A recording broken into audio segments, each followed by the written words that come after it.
Hey everyone, this is Adam. This is How Movies Get Made, featuring Theo Dumont, a media entrepreneur who has been innovating across producing, marketing, PR, all sorts of fields, including festival creation with the Holly Shorts poster I see behind you. That's awesome. Welcome. Thanks for taking the time. Thank you for having me. First, Theo gives us some pro tips on the game of distributing your film, and then we talk about specific tools of the trade. And we wrap up with Theo's personal experiences of being Black in Hollywood. So you probably don't like to go by one title, right? A lot of people try to call themselves producers if they're just making something, right? Which is cool. The term has evolved for so many over the years of film history, but you've straddled the lines, like I was saying, of marketing, PR, executive producing, festival creation. How much should producers nowadays, no matter how they're defining themselves as that, focus on marketing and PR in your opinion? A lot actually. I would say, I've had different sides of the business, and the publicity and marketing background has helped tremendously in the producing hat that I'm wearing now. And I still do a lot of marketing and publicity for clients and campaigns. And then, it's interesting, we work with a lot of producers and they come to us, and sometimes they're at the end of the line. They're exhausted, they're finished. They've filmmakers, directors as well. They've done their business plan, they've done their blueprint, and then it's over now. And they don't know the other side of it, of promoting and getting the word out, whether it be festival run or you've sold it to a distributor and now comes this new campaign and this new life, or you're trying to sell it and you want to develop a buzz campaign to get promotion around the property. So it helps tremendously to know the nuts and bolts of that, how that works. I feel the same way as it is in your all other phases of this production, pre-production, the development, the casting, the execution. I feel like that last part is critical. PR marketing goes hand in hand with that release and distribution. So if you have to be a student of the game per se, right? You got to study it in and out, from box office to streamer performances to global numbers to the domestic numbers. I think you got to know all of it to really have success. And you got to be. And if you don't, you should make some shorts and experience it and get all sides of it. It's exhausting, right? Because you're at the end. It feels like you're at the finish line, and you want to just hand the baby over to somebody else. But if you don't know how to raise the child per se, how are you going to know if it's a successful job or not? Or how can you offer open and honest critique? You know what I'm saying? Sometimes, as a producer, you're going to get questions from the buyer who's going to say, hey, this is our strategy, this is our plan. So if you don't know, if you haven't talked to top marketing and PR people beforehand, you are giving yourself a lesser chance to have a successful release.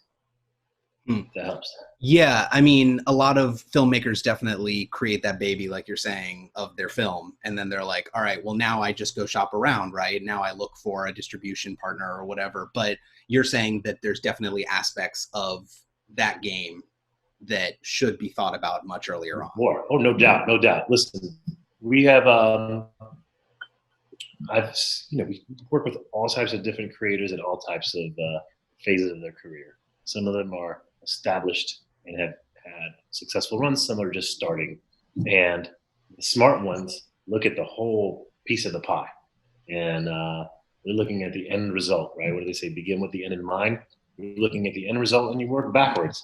And so when you're creating that blueprint for the entire lifeline of the property, I think it's essential, not just the release, but the marketing and promotion has to be in there, because you can do some unique things even when you're shooting. Listen, like unit publicity, like bringing certain bloggers to set. I know it sounds crazy, right? You're like, I won't deal with journalists. But there's certain things that you can do that will set you up for success later, in particularly in the production, and also even on the social side, right? Social media, you're like, well, let me just activate these social channels now that match the name of my movie so that it's available when I'm about to release it. A lot of people don't think about that, but even those little things are critical. So having that experience helps. But again, the PR and marketing people don't know everything. You know what I'm saying? It So changes that's the all the thing, is time, if you right? don't know how to do it, it changes constantly. I mean, even today, that's the thing, is you have to keep your eye on everything. Today, the Sundance Film Festival announced a drastic change of their execution of their festival with Right. the local city rollout. And I mean, that's fascinating. So if you're not watching the news, you won't know that. I mean, so I guess that kind of bleeds into industry research and knowing a lot of different things. Keeping an eye on the media landscape is critical. Also, it helps your sales. You know what I'm saying? So you know your audience. You have to realize who you're selling to, and you got to know the bloggers on the consumer side that are going to be writing about your film, and also on the film side, on the trade side, you're going to be writing about your film. And then also you got to know some message points when the film's coming out. What are you going to say? What are you going to tell your cast? What kind of points are you going to suggest that's going to get great headlines and positive feedback? So it used to be just you do the film, you hope and hope the reviews are good, but now you can have some influence with getting screening the film for thought leaders respective to what your topic is. You can help tip the scale a little bit with influence, and so I think that's a competitive advantage that we have. What do you think about some of these more consumer direct strategies that a lot of filmmakers are taking with their projects, like Jim Cummings and his new project? Amazing. Yeah, he's like raised this equity funding on WeFunder and is doing a more direct strategy. And what do you think about those approaches and how they can fit within the festival landscape too? Listen, it's the Wild West, right? It's the Wild West. So whatever you can do to break through, like I said, the goal in the beginning, whatever it takes, man. Like there's two different hats, right? One hat is representing creators that come to us that have a plan and have a commitment. And so we obviously honor that commitment and we build the campaign to help them. And the other hat is working with filmmakers from all over the world that just want, what's the goal? The goal is for your content to be seen by as many people possible in a timely basis, right? Because there's no such thing. I mean, nobody likes an old film, right? Like an old film that can't be seen. After you've done your run and it's 3 years down the line, 4 years out. So it's got to be timely. It's got to be seen by the most people. And so what do I think about those platforms? Listen, if it works and it gets out to, it has the opportunity to reach millions of people globally, go for it. And it makes sense economically, go for it. You know what I'm saying? I'm all about that. Listen, and then it's your career as well. Like a lot of people make mistakes, right? Where, listen, you want to make a smart, educated bet because you're making a bet. You don't know what happens. This pandemic, nobody predicted this. You don't know that people are going to be at home more. Now we do. So you have to look at the crystal ball and look a year from now and hedge your bet. So I think whatever it takes, as long as it's seen by the most amount of people and you get a release date. Release date is everything because then you can promote, right? So you don't have millions of dollars of ad budget. Well, you can do grassroots. Well, you can hit your network, just like you do crowdfunding. Goes back to what we were talking about before. Right. Just like you're crowdfunding to raise your production budget. Well, you could crowdfund per se a vision to promote your work. If it's not a big distributor, you have to look at that release like you look at the production. You know what I'm saying? And there's ways to be scrappy about it. And if you don't have the energy anymore, get yourself a crew, get yourself a team.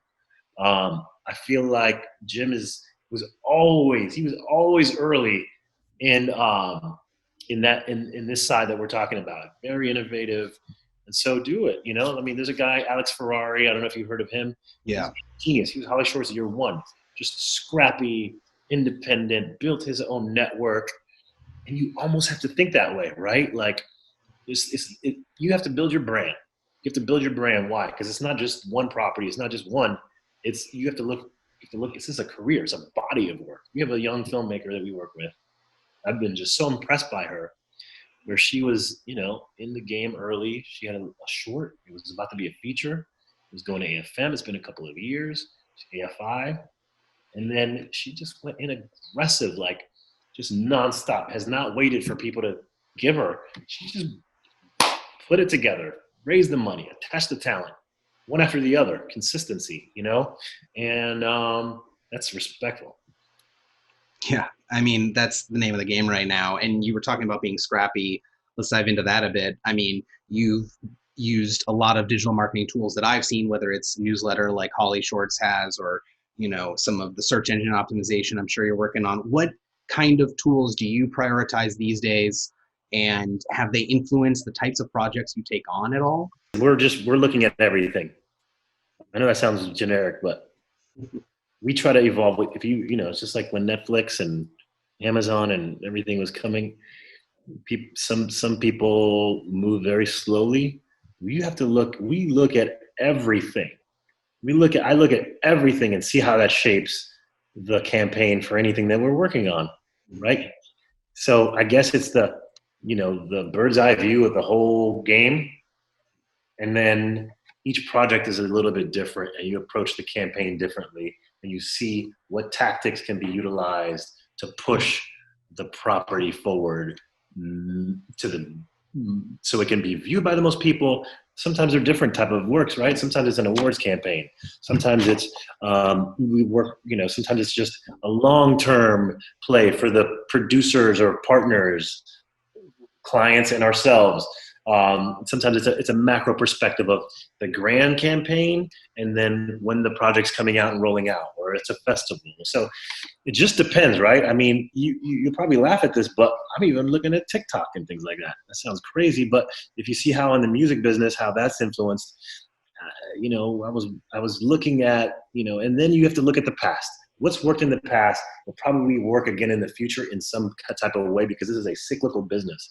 If you look at, L.A. Reid had a really amazing book, Sing to Me.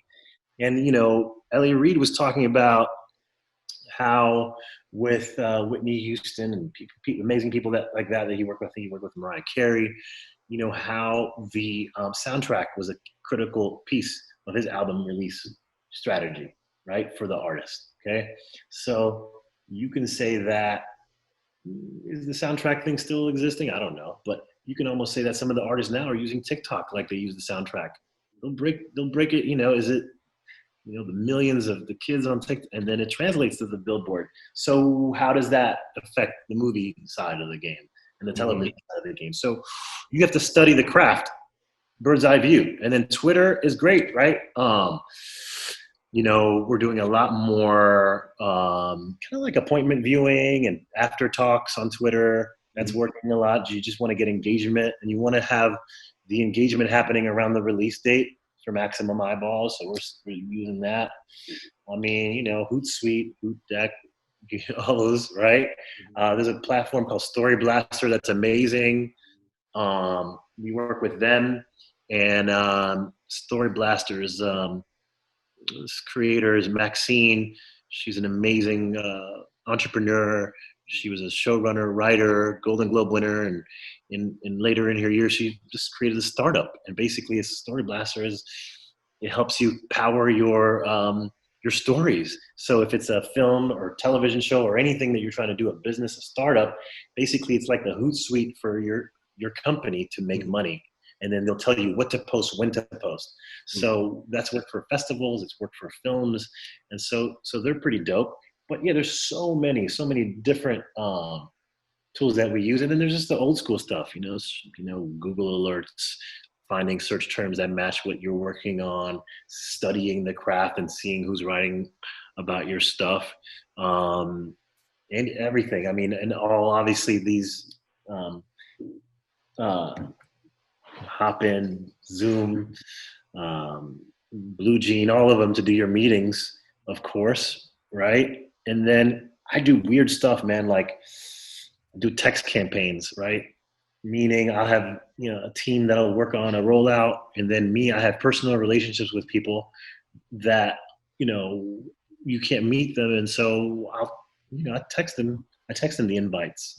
Or you DM them, LinkedIn, believe it or not, sounds trivial, but LinkedIn has been extremely helpful for us during COVID, where you'll DM people you're trying to reach.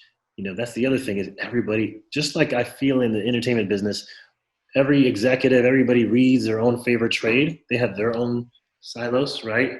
Um, it's the same thing on social. So if you're trying to reach all these folks, everyone has a different favorite place, so you gotta find them in all those places. It's a lot of work, but this is it. This is how it is. So I tell people, are you playing to just play, or are you playing for the big goal at the end? So the people that we surround ourselves with are trying to win, get shortlisted, win the whole thing, have the biggest ratings forward. If not, then why do it? I want to transition a little bit to one last topic that is a very timely topic right now.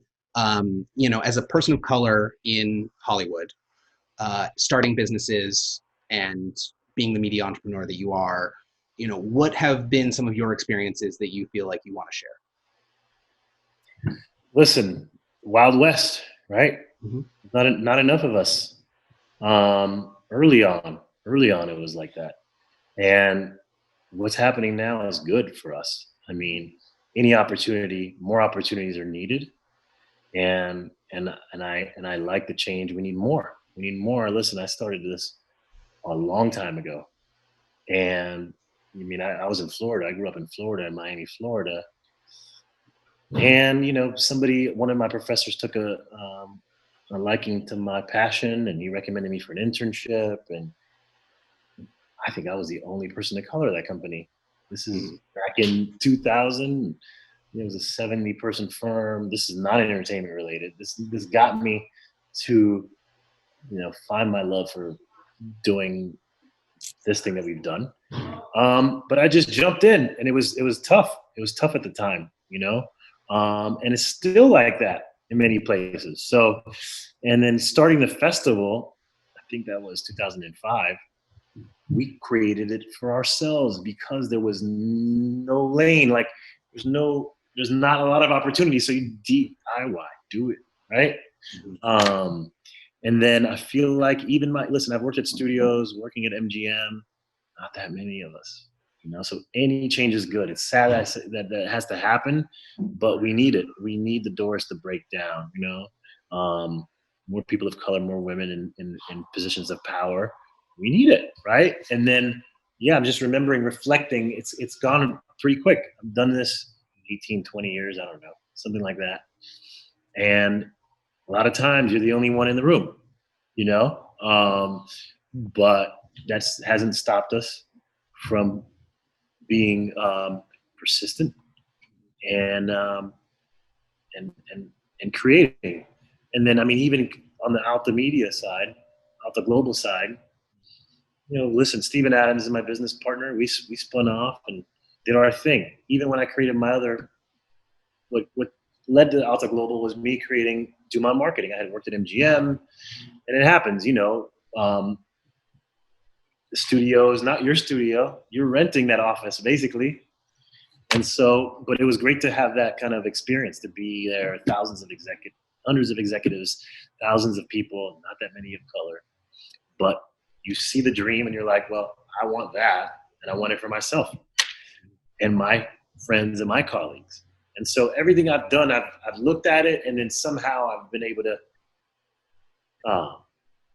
create our own lane, and you try to bring in your friends and help the voices out as much as you can, So without the global media, our mandate is work with a lot of global brands, media companies from all over the world, Africa Channel, guest studios, all types of amazing people, showrunners, directors, and then we